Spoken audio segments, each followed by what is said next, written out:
Yo, it's me, Big Nose. Do you want the best player on the game? Well, you can't get Dharma because he's probably not in FIFA. So, get Phil Bardsley. Get all the Phil Bardsley. So if you're looking for the best way to get coins, don't spend fewer points, go over to useandbuy.com for the cheapest place on the market for your coins. Use code Vizeh at checkout, and most importantly, enjoy the video. First 21, you may love it, you may like it, you may hate it, but there are certainly some players that you hate more than others in this game. And today's video, we're going to be going through the top 10 most hated players on FIFA 21. These may be players that you may face all the time, and they always do you in, or players which shouldn't be that good, but for some reason they're literally the next reincarnation of Ronaldo. I've asked you guys over on my Twitter at @officialvizeh to give me your most hated players on this FIFA, and also I put in my own opinion as well. And today, hopefully, I give you guys a pretty good list of players that I think we can all accumulate and we can all come together and say, yeah, that guy. So if you guys enjoy, smash the like button, also subscribe if you're new, and also tell me down below in the comments which player in FIFA 21 do you hate the most. And lads, let's get into it. Coming in at number 10, it is going to be with Charleston, and there's something about this guy which is just so like annoying. I think I've found it, boys, and that is the fact that this guy, not just that you face him a lot in most people's starter or kind of up and coming BPL teams, you know, they get like your Antonios and Wilsons and they start off with these players and then they move their way up to the likes of Charleston and Gabriel Jesus, these sort of like 30, 25k sort of players, and he has these legs, these long ass legs. I don't know why, but they've built it on his FIFA, which it's so hard to get the ball from him. Is the ball and his dribbling is just stuck to his feet because of these long ass legs, and it's so annoying, bro. Not only the fact that he's also pretty tall with 5'11". He's not tall, but he can still win headers. He's got good shooting, and he's fast, and he's got 5-star weak foot, and he's got all links to Premier League players. He's a very annoying player to come up against because I face him quite a lot because he's not that expensive, and most people always go for Premier League teams, and he's one of the first players I see in there. So Charleston, he is just annoying, man. And at number 9, it is going to be Goetzka, other known as what I like to call him, Hullet. He's literally Hullet. Like, if you want a cheap Hullet, you don't look any further than Goetzka. Not only has he got amazing stats around him, and also a lot of players will link around him in Bundesliga, but the fact of the matter is, there's not a single weakness in his entire card. He can run, he can shoot, he can pass, he can dribble, he can defend. He is physical. He is definitely physical. He's 6'2", and he's got good work rates and high medium work rates, but also 4-star weak foot. So honestly, there's only 3 stats in his entire card which are even yellow, and one is balance. So you may say, Bob, that's an issue, balance, because it's centre mid, but because he's so big and he's so bulky that if you get anywhere near him, he's just going to plow straight through you, and that's just what's going to happen. So Goetzka, because of how just strong he is in the ball, that you can't touch him, you can't bump him off the ball. It's very hard to. So for Goetzka, what a player. And if you want a cheap bullet, he's the guy for you. Coming in at number 8, it is going to be Lato Martinez. And I love this guy to bits in real life and also in FIFA. Last year, he was my boy. And it's so nice to see him get this boosted upgrade. Like, it's a proper upgrade, you know, 4-star, perfect work rates, and again, he can do a bit of everything. He's fast, he's got good enough dribbling, he can shoot quite well, he's also pretty good on the ball, physically, aggression, he can jump pretty high as well. So that 5'9", don't say that he's small, because he can jump higher than most centre backs, and also the power header trades. This is a perfect all-round player, and he's not even that expensive. He's worth like 20,000 coins, 25k, so he's not even that expensive for most people's teams. So if you're thinking about getting a Serie A team, imagine him, Lozano, Mertens, Insigne, or Ronaldo, or Douglas Costa. You guys can pick, and he is a very, very good star team player,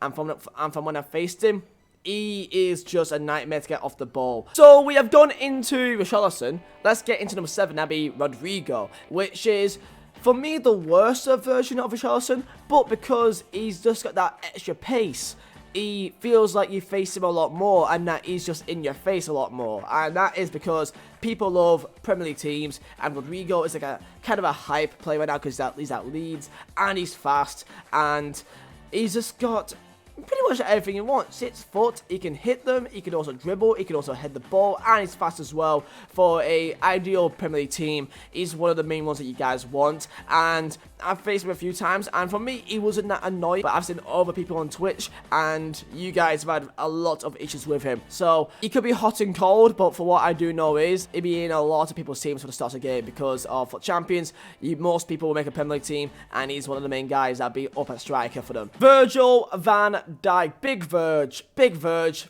in this video, and he's at number 6 for a reason. He's the best centre back in the game, and no one even comes close. And the most annoying thing is that if you see him, then you know that you're going to be up against a team with like Mbappe, Ronaldo, Neymar, like these sort of players. You know that if you're against Van Dijk, that you're going to be having a very bad time of it, because they wouldn't get Van Dijk unless they have some other big players. And usually right now it's a pay-to-win team unless they got really lucky in packs. And Van Dijk is just that one guy which you can't get past. He's massive. He's 6'4". He's so huge with these massive ass legs. And you may say, yeah, but agility, balance, it may not be that good on a turn.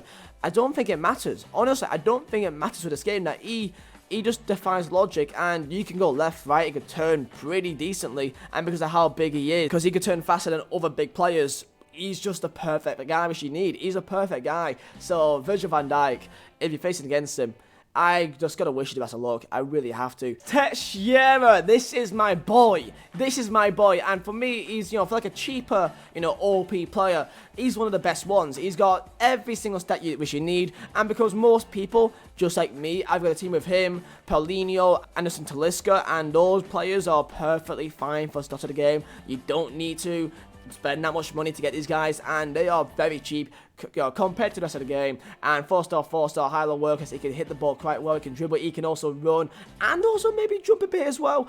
He's a very good player, and also a very enjoyable player. And because I feel like for every single 50k team, because even though he is 79 rated, he performs like an 85. He really does. You notice him a lot when you face against him, and he never hides. He always has some big chances, and when I use him, I always find him in the perfect positions, making good runs, and he's a scary player, man. He's a very scary player. Simply for how cheap he is and how good he is, he's just that guy which will always outperform for you on every single occasion. And then there's Dharma Traore, man. Part of me really does not want to put him in this video, because I look at him and I say, yes, he's got pace, yes, he's got dribbling, yes, he's got physicals, but he can't shoot, he can't pass, and he's got no weak foot, he's got no left foot. But this is the most annoying thing. It doesn't matter sometimes. Like, because of just how fast he is, he can just get past your entire team very easily, because unless you have maybe Alphonso Davies, you're not catching up to him. So it's so frustrating, because you know that he should not be that good, especially shooting wise, but because he's already past your entire defense, and you know how bad goalkeepers are, sometimes it doesn't even matter, because your keepers suck this game. They suck a lot. So Adama Traore runs past your entire team one-on-one, it's a goal. And that's the most frustrating part about this card. And again, he's a BPL player. You see him a lot more than most cards. So Adama Traore, again, it's going to be another nightmare. Dharma Traore simulator. Just you wait until he gets a special card. Just you wait, lads. And now we're down to the final 3, and third place is going to be one of the best strikers. Like, you remember Martial back in 17, now like everyone used him. This year, it's Rashford. It's 1,000,000% Rashford. He's got that amazing shot power, which I don't know how he's got. Like, 90 shot power for Rashford. I don't know how he's got that, but yeah. That-wise, perfect. He is worth the coins. Like, he is that perfect guy. Do not use him as a winger, even though he may say he's a winger. He's not. He's a striker, especially with those finishing stats. He can run, dribble, pass, shoot, win balls in the air. He's 6'1". He's got perfect work. He can do skill moves. He can also do stuff with his weak foot as well. There's not a single thing that he cannot do.